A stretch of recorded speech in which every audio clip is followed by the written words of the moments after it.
This is an ABC podcast. We'd like to acknowledge the traditional owners of the land on which we work and record this program, the Gadigal people of the Eora Nation and the Turrbal and Jagera people. We pay our respects to their elders past and present, and we extend our respect to all Aboriginal and Torres Strait Islander peoples. Ben Graetz was born and raised in Darwin. He's a descendant of the Iwaja and Malik clans in the Northern Territory and of Badu Island in the Torres Strait. Ben grew up watching his big family sing and play guitar under the mango trees in the backyard, and he's a performer too. But when Ben takes the stage, he might have transformed into Miss Ellaneous or Bougainvillea or even Tina Turner, who are some of his drag identities. Ben is a drag trailblazer, and a few years ago he founded the Miss First Nations to celebrate drag entertainers, drag queens and sister girls from Australia's First Nations. Hi, Ben. Hi, how are you? Very well, delighted to speak with you. Ben, you landed a place at NIDA when you were just 19 and moved to Sydney. What do you remember thinking of Sydney when you arrived? Oh gosh, it was very overwhelming. It was coming from Darwin. I first moved to Perth before I got into NIDA for a year, and that was my first time living away from home and living in a big city. And so then moving to Sydney, it was like this explosion of culture, of people, just like how many people were there. It was like just really mind blowing. And I remember moving in to a beautiful place in South Coogee with my uncle Mick Dodson and my auntie Tony and my cousin Shannon.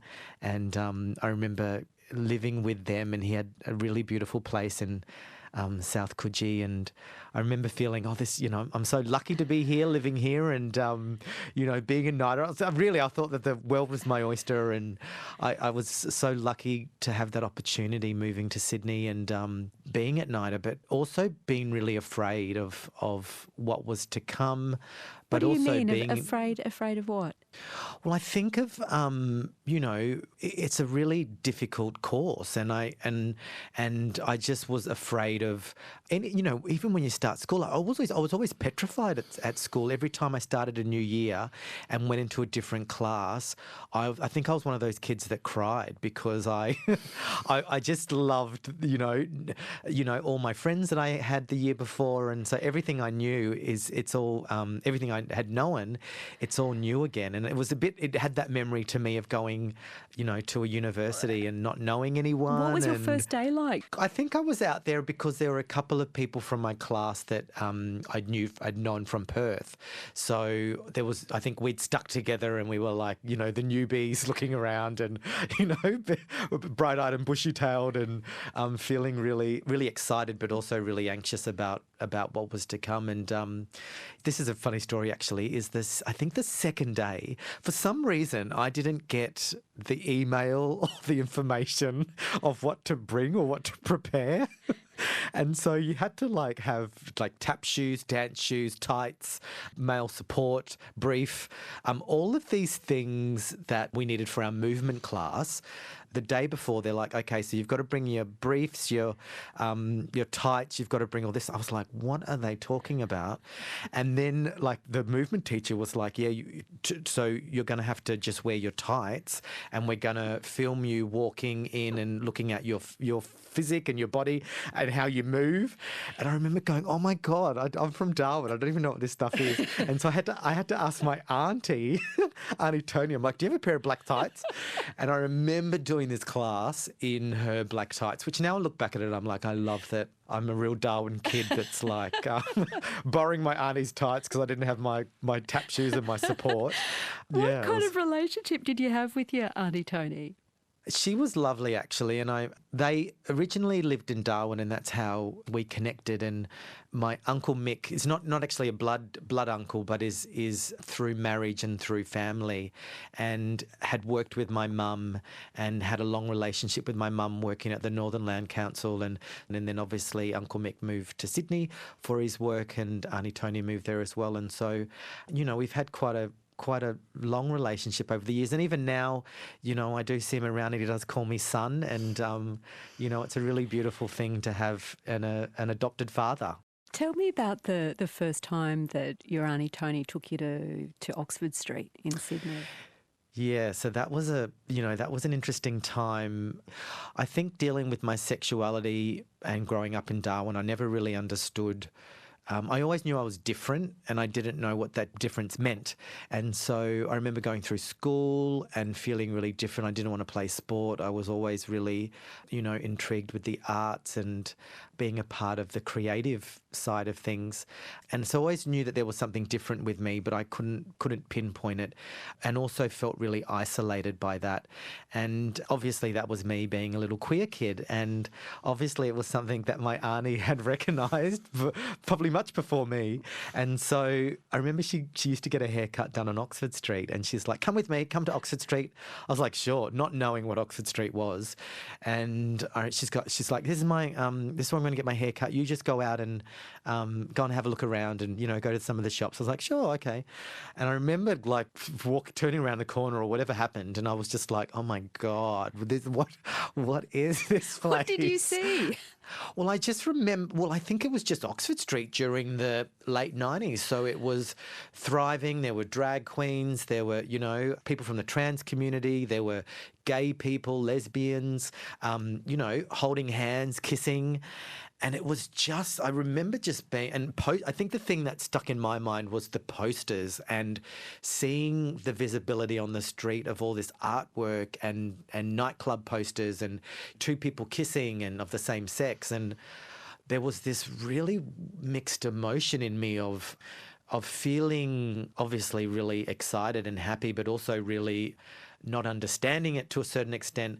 But I think the biggest feeling was a feeling of being home and of going, oh, I actually feel like I belong. And, for all those years that I felt out of place in Darwin, I really found a sense of who I was in that moment. And obviously being a student at NIDA, I tried to suppress my sexuality. And why? Obviously, I would have thought theatre school was a supportive place to be a queer kid. No, I think back then it was very much, and to a certain extent, it has changed now, but for a big part of the 2000s, early 2000s, and definitely, the late 90s, you couldn't be queer and be on television or film. There weren't those idols that you could look at, or there wasn't anyone openly out at that time, because if you were out and open, you didn't get the work. And so you had to really suppress that and, come across as being butch and macho and being heterosexual. And that was kind of easy for me in a way, because I wasn't out and because I was still grappling with my, sexual identity and being gay. So to a certain extent, it was easy because I could focus on being at NIDA and being an actor and studying and doing well at what I was doing. I didn't have to worry about being gay. But I know that I did get, it was hard when we were doing kind of romance and love scenes and things like that. And also I was a virgin. So, so it was like... You're doing a lot of performance. A lot of performance. So I think I won the award for the Best Actor award. But after leaving NIDA and coming to terms with my sexuality and really owning it, I kind of look back on those times and I'm glad that we now have an opportunity for younger queer people that are in performing arts to be able to be authentic and to be themselves, because we do have people out there now that are really owning it and that are really, living their true authenticity. Do you remember the first time you ever saw a drag performance? Yeah, I think it was in Sydney as well, and it was at at Oxford Street. And as I mentioned, back then there was a real thriving culture of our community and, of queerness, and every single bar was queer and every single shop and nightclub. And I remember going to Arc. Actually, Arc and Albury, they were the two places, and also Midnight Shift, where I used to go and watch the shows, and Annie's Bar. And I remember definitely back then there was like Chelsea Bunn, Portia Turbo. These are different performers, are they? Chelsea Different Bunn performers, yeah. Chelsea Bunn, Portia Turbo. Vanity Fair was just starting back then. And then there was a Māori drag queen called Testicle, and who's got such a great name. And I remember she was a part, there was this that they used to do, like there was a group of 3 of them that used to do the shows.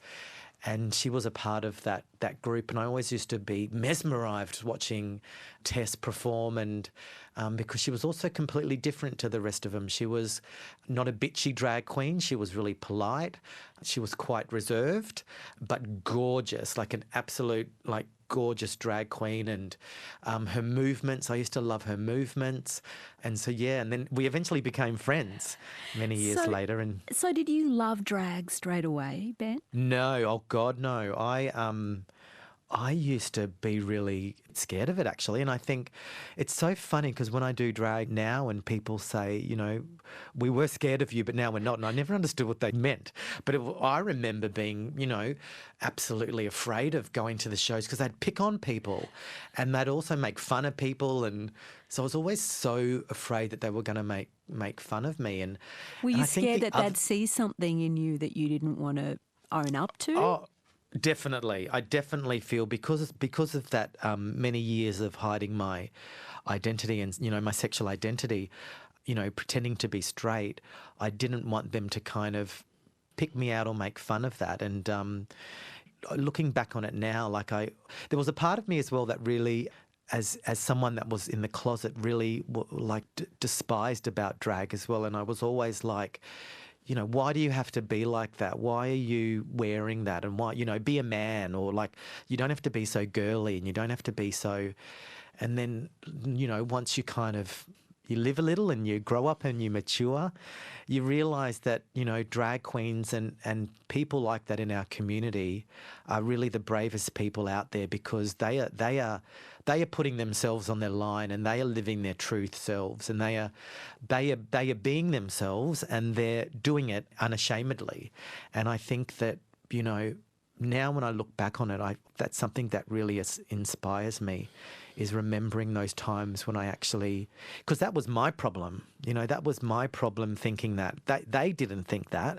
That was me having issues with my own sexuality and putting it onto them. They were loving it and they were enjoying themselves. And it's funny now doing drag and how people kind of say, you know, good on you for what you're doing. And, you know, you must be, you know, you must find it hard, or you must, you know, I mean, it's weird. I'm just like, what are you talking about? I'm like, I've got no problems with it. I love it. You know, it's people portray their problem, you know, what they feel on it. I'm like, I've got no problems, mate.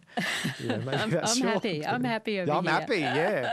Was there anyone else from Darwin on the scene back then? Definitely. So, yeah, particularly in those early days, Catherine Gorge, who... That is another brilliant name, I have to say, great? for a drag queen from the NT. Yeah, Catherine Gorge. That's right, Catherine Gorge. And she was my drag mum, actually. So she taught me the foundations of being a drag queen. What's a drag mum?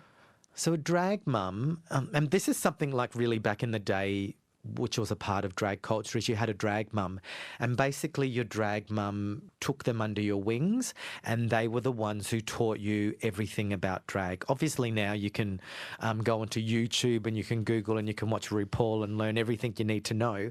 But back then, you know, in the good old days before we had internet, before electric light and moving vehicles. Yeah, that's right, in monochrome. But no, so you had to be taught it, because you couldn't go to, there were no books, there was no YouTube, there was nowhere to learn. So someone had to teach you all the tricks and the trade. How did you come to that agreement? Did you ask her, or did she offer? What was the process? God, what is that process? I mean, sometimes you approach someone and you go, you know, look, you've got potential and I'd love to teach you how to do drag, or you can claim people. It's very rare that it goes the other way, that people can claim you as their drag mum, but it has happened. Tyra Bankstown has claimed me as her drag mum, and I love that. She's my adopted daughter.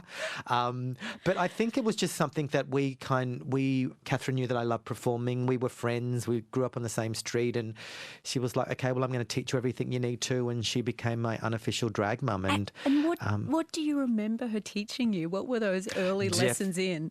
Yeah, definitely the makeup. So it was all about the illusion of the eyes. And so the eyebrows, blocking out your eyebrows, doing your new eyebrows. So your new eyebrows higher up on your forehead. Yeah, higher up, yep. And really that illusion of your cheekbones and the correct places to highlight. And also the most important rule of tucking. So, my drag mum taught me how to do that as well, and how to get my womanly figure. And with the way that she taught you, Ben, would that have been different from the way other drags mums were teaching their drag babies? Like, could you tell that, all right, this person's been taught by this drag queen? Oh, definitely. I mean, I think generally everyone kind of learns those things: is the makeup, the eyes, the foundations of tucking, and what to wear and how to wear it, and all that illusion. But definitely you belong to a tribe, and so this is something that I really find fascinating about drag, and not so much nowadays, because we do have the YouTubes and we do have, you can learn yourself by watching TV and all those things.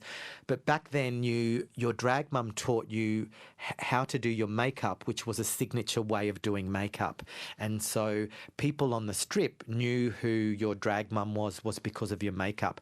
And to a certain extent, you could have a look at, like I mentioned, Vanity Fair, and Vanity Fair taught Courtney Act, and so they have very similar ways that they do stuff in their makeup. And so even now, all these years later, you can still tell who was a part of your clique or who taught you your makeup. So fascinating. So is there rivalry between? Oh, absolutely. Yeah. Oh, God, yeah. So you'd go out sometimes and, you wouldn't talk to that lot because they were taught by them, and that's their that's their tribe and their clan. So, you wouldn't talk to them, and then other people you'd be like, oh yeah, that's that's their crew, so you could talk to them, and also it was a performance thing, so you learnt your choreography from your group as well, and so it was this whole big kind of. I'm thinking about it now; it's a bit like West Side Story, isn't it? It sounds like but with it. makeup. I can see the high heels. How did your creation, Miss Ellaneous, come about? Yeah, well, it was born out of the incredible inspiration from my experience as an actor, and loving being an actor, and loving doing characters. Like at Nida, I love doing character work and playing different characters. And then obviously being queer and loving that drag scene, and being, a part of Oxford Street and all that incredible time back in the early 2000s. And yeah, it was just like, I feel like this is something that is combining the two things that I really love. Let's give it a go. And what kind of character is she? What's her persona?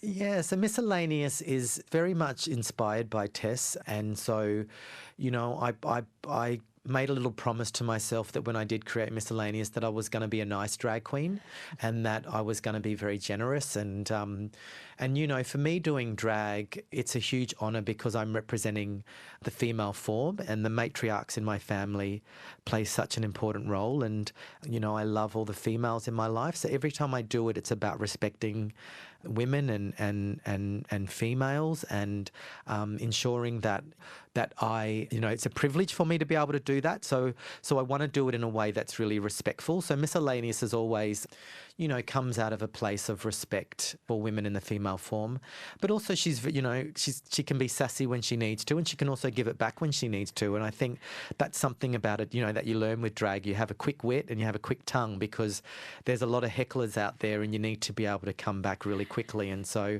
you learn that very early on, and so, she can give it back. But generally, she's a very fun-loving character that is all about entertaining and ensuring that people have a good time. Tell me about the very first night that you transformed yourself into Miss Ellaneous. What was that like?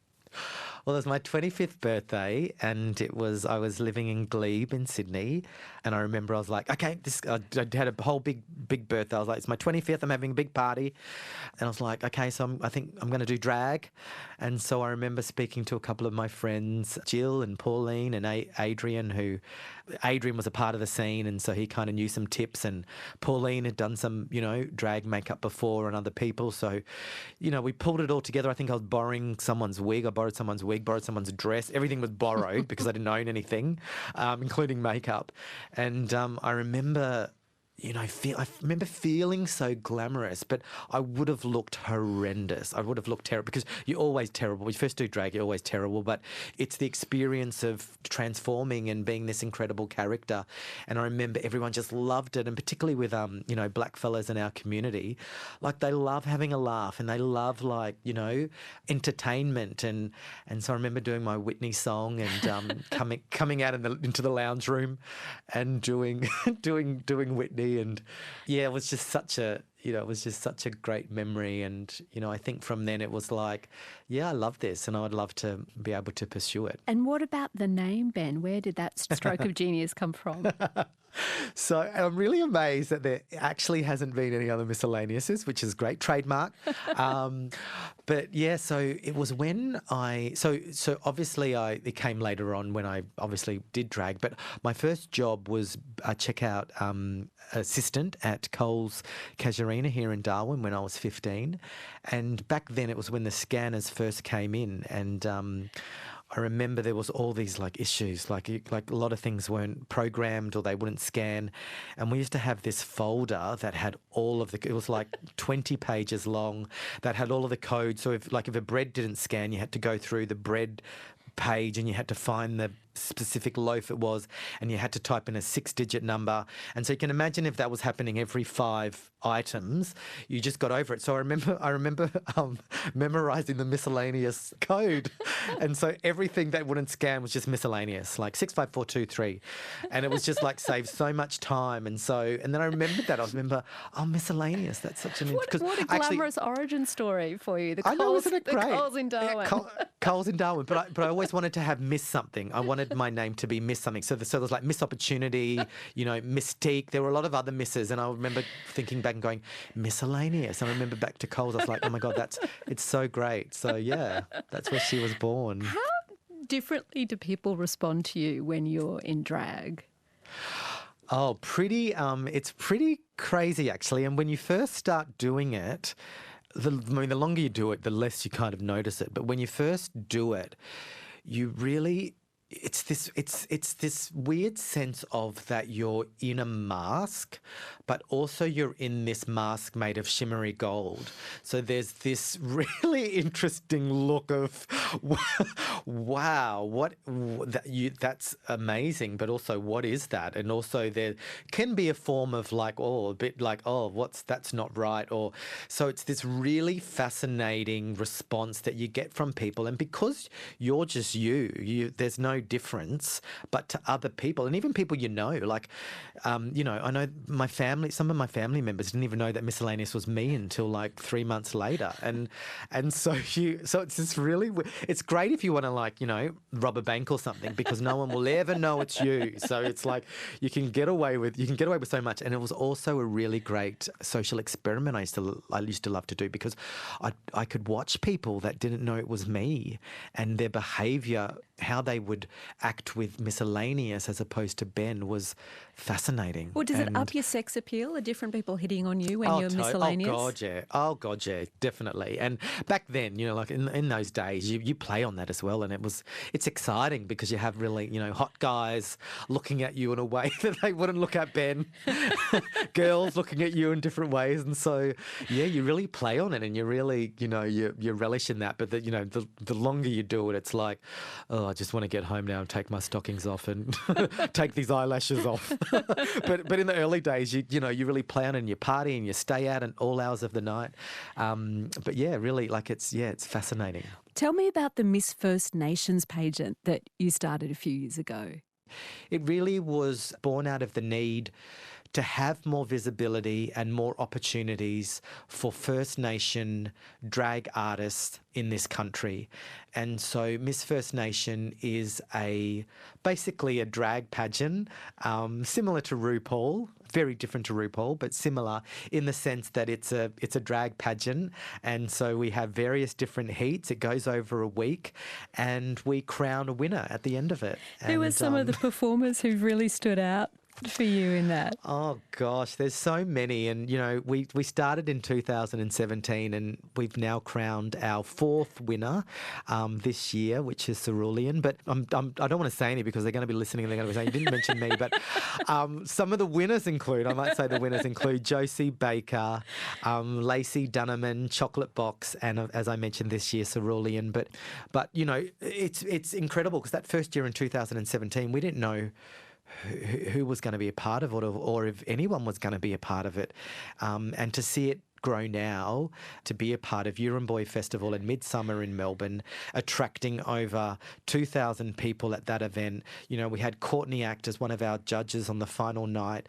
To see it grow so much and to see what we originally wanted to achieve is that visibility and opportunity for First Nation drag artists, and to see that happen, makes me so proud and just, I just want to keep growing it and keep giving our mob opportunities. Do the performers approach drag in a different way than white drag queens? Oh, absolutely. I definitely think there's much more of a sense of community, but also much more, because, music, song, storytelling, dance is in our DNA as First Nations people. And so, and as I mentioned before, we're entertainers. Like, we've been entertainers for 80,000 years. So, we love getting up there and putting on a show. But I think the great thing about First Nation artists and performers is that there's an understanding that we're all in it together. And obviously, yes, there's going to be issues, it's drag, and there's going to be, problems here and there. But I think generally we're all doing it for the same cause.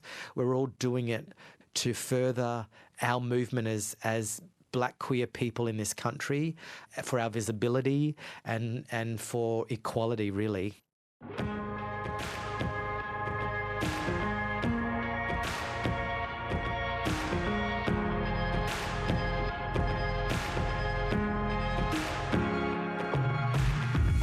Podcast, broadcast. This is Conversations with Sarah Konoski. Hear more conversations anytime on the ABC Listen app, or go to abc.net.au/conversations.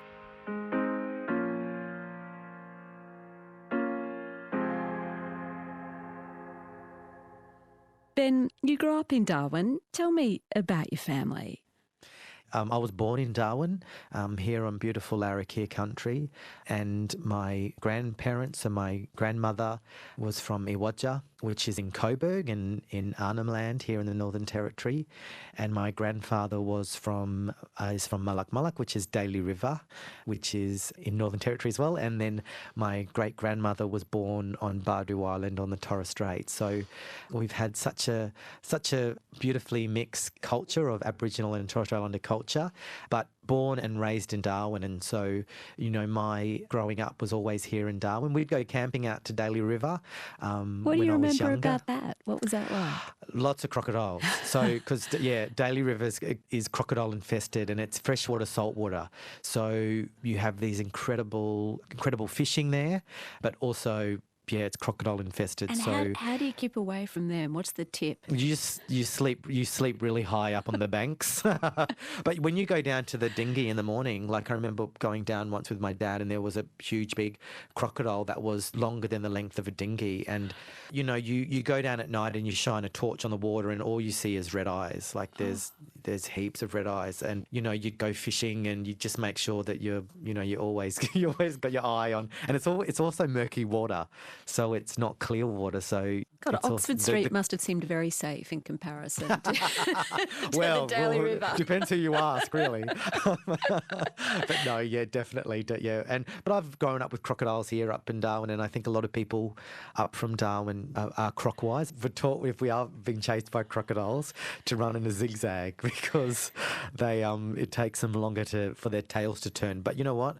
I don't want to be able to test that theory out, so I'm just going to agree that it's true. How had your mum and dad met one another? What's their story? The funny thing was, Dad. I went around there the other day, and Dad pulled out a photo of him and Mum, and I asked, "How old were you back then?" Like, because they were together, And he said that they were 18, so that they're obviously like teenage sweethearts that are still together all these years. And Dad turned 70 this year, so I think it's so cute that they're still together all these years. Did they come from similar worlds? Definitely not. No, Mum was from a big family and they used to live in Parap, and Mum's one of 9. And then her cousins, so my like uncles and aunties have huge families as well, and then our extended family, so our second cousins, third cousins, like, so, you know, it's a proper black family. We have a huge family up here. Couldn't be more different. Dad coming from a German, Irish, English family, and my mum from this Aboriginal Torres Strait Islander family, and these, you know, two worlds colliding, I think is really amazing. Was there a lot of music around in that big family of yours, Ben, when you were growing up? Definitely, especially from my mum's family. What I do remember from that time was being in my nana's house back then, and my nana and pop's house, and at that house in Parap, there, 8 Edward Street, there was a big mango tree at the back, and that's where they all our uncle and aunties used to go out there, and my nana and pop used to go out there, and they used to sing and dance and used to play the guitar, and I remember them, you know, putting frangipani's in their hair and doing, you know, pearly shells and doing all those incredible dances, and just being a kid sitting down and watching them. And, you know, I'm really grateful that I have that memory, because that inspires me to keep doing what I do and connects me to my culture. So you were around this performance and music. Were you a natural performer yourself as a kid? My parents used to love dress-up parties, so it seemed that every party they used to do dress-ups. And I remember my mum's 30th, and it was a dress-up party once again. But a lot of the men used to dress as girls, like, well, you know, you just used to dress up as Sandy from Greece or whatever it was, and it was this hilarious time. But a specific memory was my mum and dad had an incredible record collection, and one of the songs was Space Invaders, and I must actually try and find it, who it is, and like Space Invaders, Space Invaders. And I remember they used to make me do this kind of robot dance to it. But also back then it was like, you know, Milkshake by the Village People, and then doing school concerts. I always loved doing the school concerts and being a part of them too. So were you one of those kids who had a lot of confidence on stage and off, or were you shyer when you weren't there with the spotlight on you? Oh, no, I was very shy. So it was funny. Definitely once I got up on stage, it was like this switch changed and I became this really confident person. But then I was always really introverted, which is really fun. And I think even now for a lot of people that know me, when I'm actually not working or around people, I am quite an introverted person. But when I am working or when I am socialising or out in big groups, I'm definitely on. But I do remember in school, I think also because of that thing of being, you know, a bit different, being that little queer kid, I just like to keep to myself. I didn't like to get noticed. It was a bit difficult because I used to get teased a lot because I was very androgynous, and people would always say you're a girl or you're a boy, and then because I didn't really know, but, you know, I was in this place of I don't know, so I'd just kind of say, oh, you know, whatever, you make it up. And so then going through puberty, you know, when you go through puberty, I don't think it's fun for anyone. But generally, I did have a good time because I was able to be a part of the drama class. And I think that's when I really started to be inspired by performance and being an actor and finding my tribe at school, because there were other people that were really interested in it as well. How did the choreographer Michael Leslie come to have an influence on what happened with you after school? Yeah, so Michael Leslie formed a school in Perth, which was a bit of a bridging school for Aboriginal and Torres Strait Islander kids that could go there and learn the art of being in theatre and musical theatre and dance skills, acting skills, voice skills. And so I was just fortunate that the year that I finished school, he was doing auditions in Darwin for the course in Perth. And I remember doing the audition and waiting a couple of days to find out if I got in, and then got in, and that was kind of like, I'm smiling so much now thinking about it, because I'm just like, it was a really important moment because it felt like I'd achieved something really massive, but also that it was something that I was so passionate about, and it was also my ticket out of Darwin, out of a place that I didn't feel really comfortable at, and I felt that I was achieving something. I also met a whole lot of other black fellas from around the country that I wouldn't normally have the opportunity to connect with. And that also really inspired me to be proud of my culture and who I am. One of the performing events you got involved in after you moved to Sydney was the Olympics. Tell me, what was your role there and what was it like? So I'd finished NIDA, and so, you know, looking for acting jobs, going for auditions, doing all that hoo-ha, and obviously going, how am I going to pay for my next meal? How am I going to pay for rent? And so I think it was something that just came up that Rhoda Roberts and Stephen Page were in charge of creating the Awakening section for the Olympic ceremony, which basically was a 7-minute welcome to country introduction into Aboriginal and Torres Strait Islander culture. 7 minutes, let's go. 7 minutes, that's right, to try and sum it up in 7 minutes. And so, you know, they were obviously looking for people to be a part of that and to, you know, help look after all the artists and help with that. And so that 7-minute section brought in over 1,000 different mobs from around the country, Aboriginal and Torres Strait Islander people from around the country, to be a part of that. And our role was assisting Stephen and Rhoda to look after all of those performers and community members, but also run that 7-minute component on the night. Was it a stressful time, Ben, or when you think back on it, what was the emotion of being involved in such a huge undertaking? Oh, absolutely. It was, I mean, I think generally the vibe around Sydney, there was this a real electric energy around the city. So you wanted to be a part of it in whatever way you could. And so just to be a part of it, you felt this sense of pride and wanting to show the rest of the world who we are and how incredible our country is, but also our community is and how our First Nations community. And so there was this real sense of pride, but also a sense of we've got a really big job ahead of us, and to be able to rehearse all of these different components, but also house all of these different people, you know, 500 women from the Central Desert that have the first time coming to Sydney, let alone being a part of the opening ceremony of the Olympics. Like, you know, this whole cultural exchange between, you know, mobs living in Sydney with mobs that are coming from the Torres Straits, mobs that are coming from the Central Desert. So we had to really navigate that space, but also run a major event, you know, be a part of a major event. So, yeah, it was this really electric time. I bet there were some good after parties. Oh, yeah. Well, I was lucky enough as well to be a part of the closing ceremonies, and Stephen asked me to dance with Bangara and his dances for the closing ceremony with Christine Anu for My Island Home.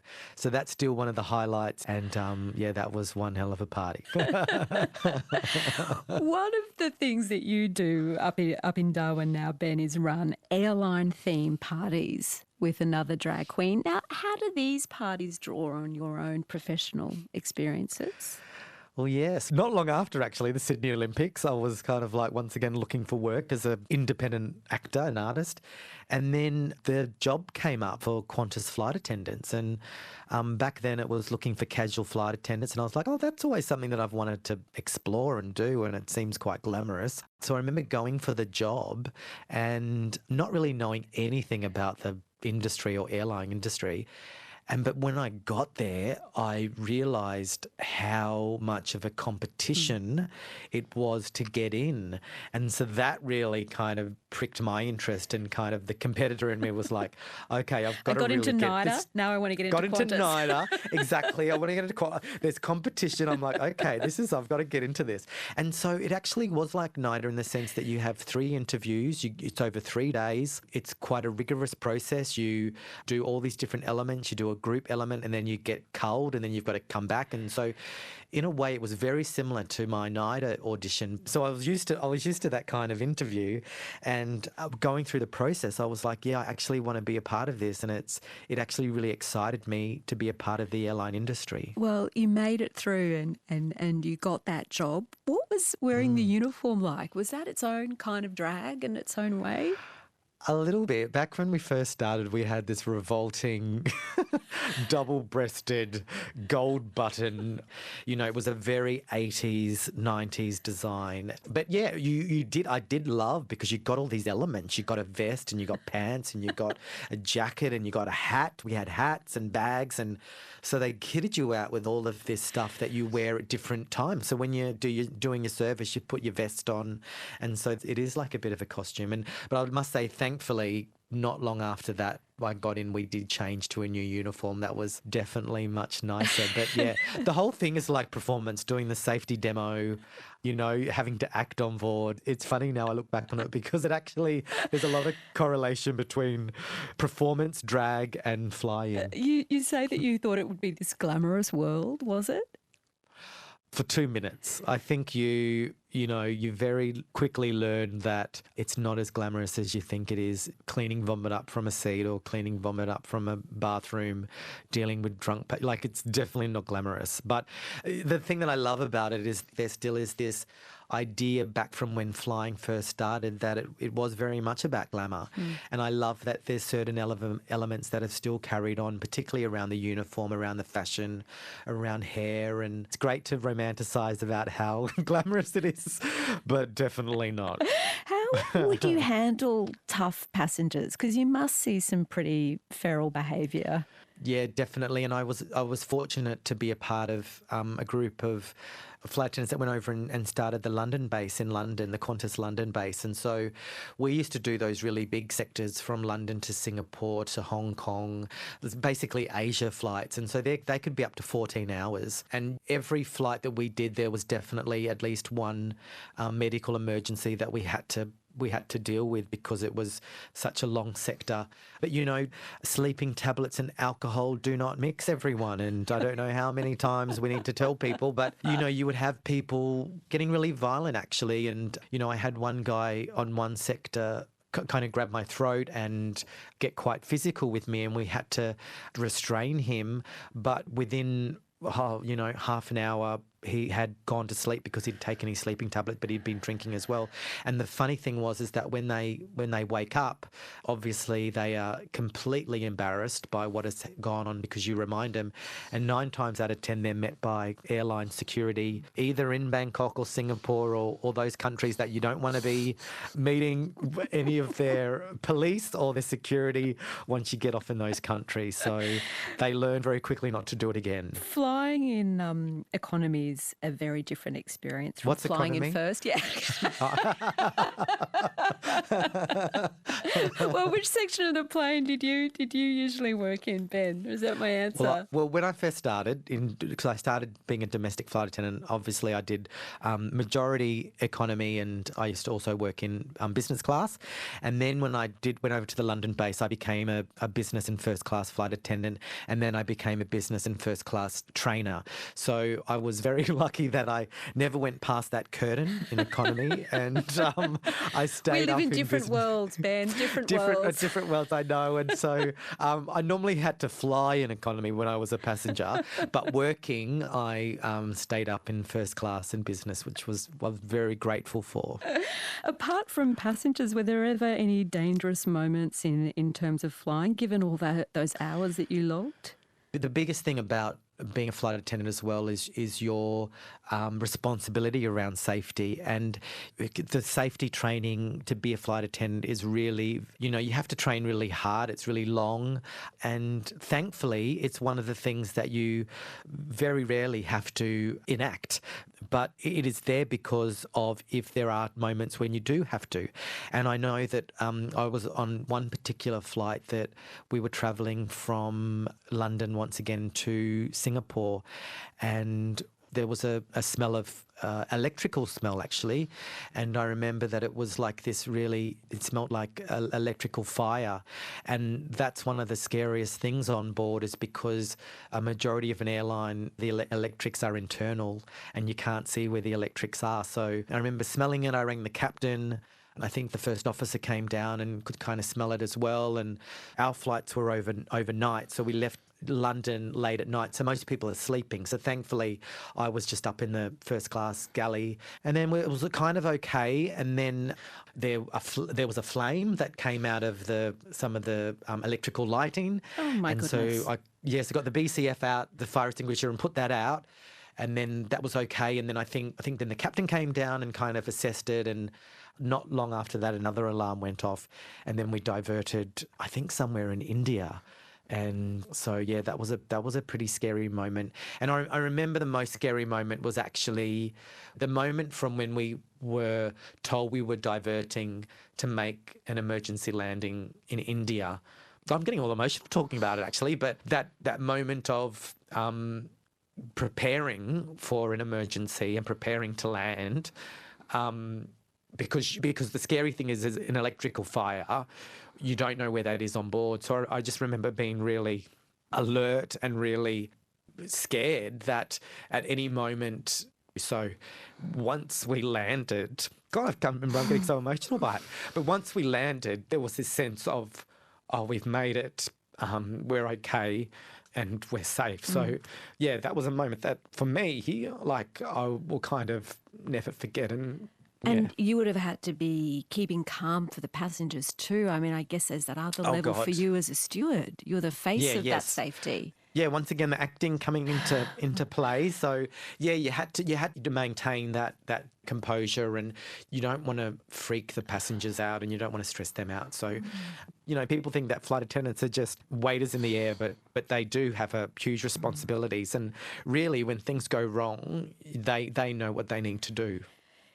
You were living this glamorous life, really, despite the vomit you're cleaning up, of flying around the world and living in London and also performing. Had you come out to your parents by this stage? Did they know the truth of the life you were living? Not really, no. So I remember living this glamorous life in the sense that I had a great job. I was living in one of the most incredible cities in the world, getting paid well. Couldn't complain, really, but there's always this niggling thing of having to come out to your family and live your authentic truth. And I remember on return back to Australia, coming out to my family, and I remember very, very early on in my time in Sydney, Australia, after one Mardi Gras, being very swept up by all of the emotions and feeling very proud. I remember coming home after Mardi Gras and calling my mum. This is when I was 21, actually, calling my mum and telling her on the phone. Back then we had to dial up phone. Looking back on it now, I did it so bad. It was so bad how I did it, but it was the only way that I knew how I could do it at the moment. And my mum wasn't prepared, and I didn't give her any kind of context. And so I remember her just saying, but you're okay now. And I was like, well, I am okay, but that's not. It was just this odd moment. And I remember her she said to me, just don't tell your father. And I was like, okay, so don't tell my father. So I'd kind of come out to my mum in this weird way that felt really awkward, but also it made me retreat again because I wasn't able to then tell my father. And so I kind of held that for many years. And it wasn't until I came back from London and was like, no, I'm 28 now. I feel like it's a time for me to come out. I want to be honest to my family. And yeah, I remember coming back to Darwin a few times because I was still living in Sydney, and I'm like, when I go back to Darwin, I'm going to tell my dad. There were these couple of opportunities that I could have told him, but they just never sunk. And I remember one moment particularly, he was working on his houseboat. That was kind of his, sanctuary. And I remember going out there and sitting there, and I was just watching him, and we were just there and quiet together, and it was bubbling up me, ready to tell him. And I was about to tell him, and then something happened. I think he asked me a question, and then then I didn't ask him. I was like, oh, the moment's gone now. And so then it didn't happen, and then I got out of the boat, and I was like, oh, damn it.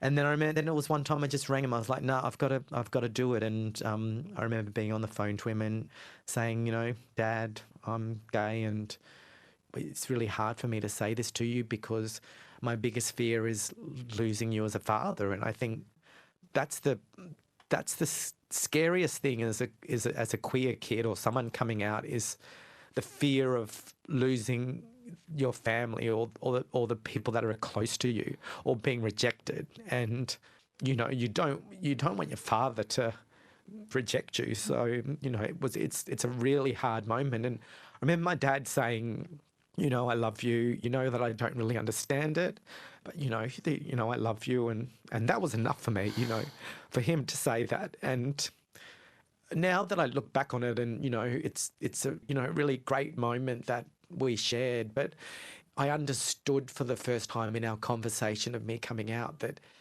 his view of what a gay person has to endure in this world is something that's really frightening to him.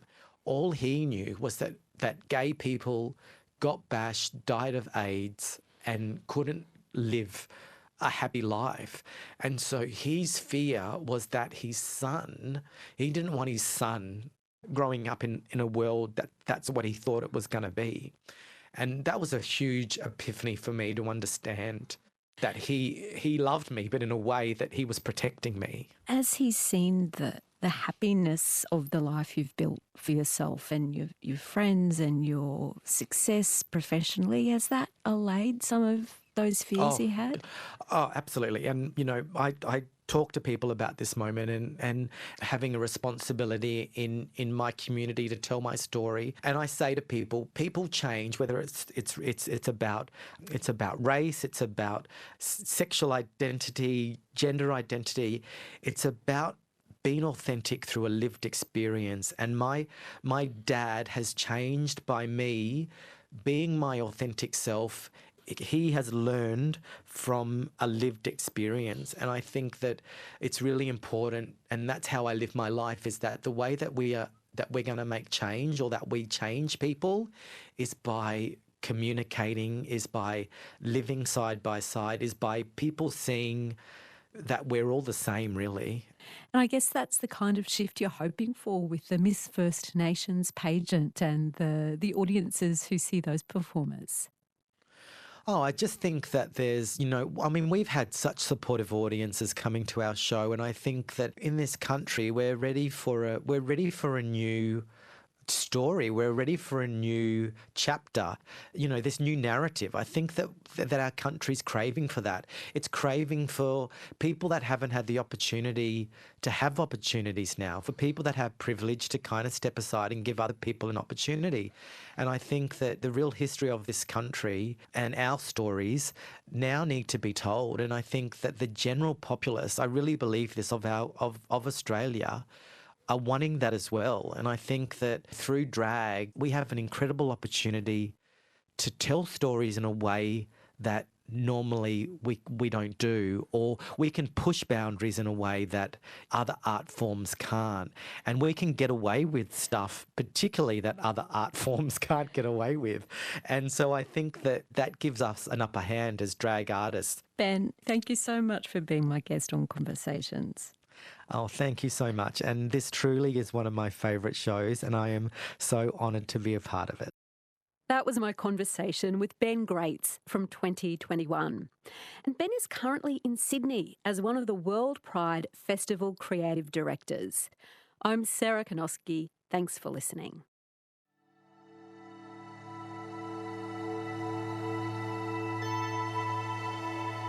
You've been listening to a podcast of Conversations with Sarah Konoski. For more Conversations interviews, head to the website abc.net.au/conversations.